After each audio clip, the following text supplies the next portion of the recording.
Alright, in this video, madi-discover mo naman at ituturo ko sa'yo kung anong sunod once na nakapag-create ka na ng Facebook page dito sa Facebook. So, linawin ko lang, magkaiba yung Facebook page at magkaiba yung Facebook profile. So, ang tinuro ko last time is mag-create ng Facebook page. Then, once nakapag-create ka na, what's next? So, syempre, postan mo yan. No? Kailangan mo siyang postan. Kailangan mo siyang paramihin yung followers. No? Para tayo makapag-create ng system.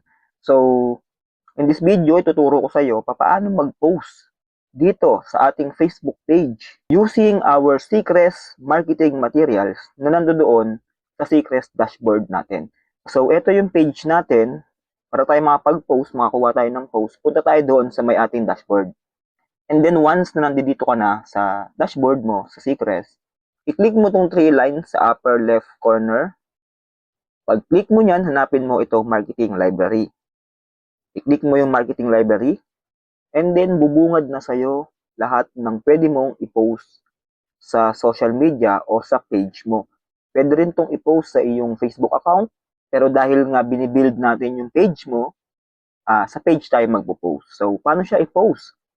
Nandito ka na sa marketing library, makikita mo may copy caption. I-click mo yung copy caption, and then sa ilalim, okay. And then, automatic na nakopy mo na yung caption ng post na to. And then, sunod, i-click mo tong download image. Pag-click mo yan, click mo ulit tong download. And then, kung makikita mo, download complete na. And then, balik ka na doon sa iyong page. Dito sa page, sa home, ito sa what's on your mind, i-click mo yan.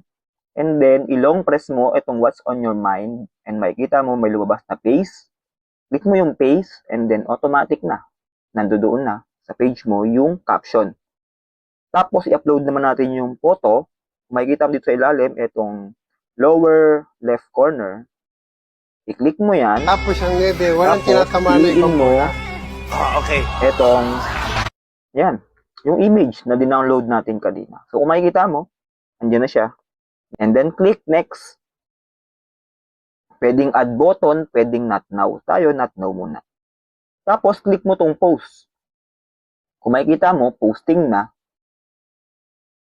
And, ayan na. May post ka na sa iyong page.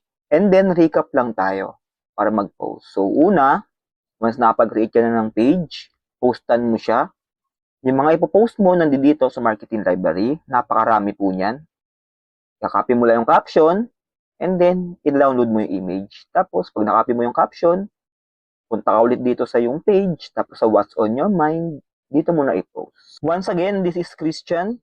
See you sa mga susunod natin mga tutorial videos.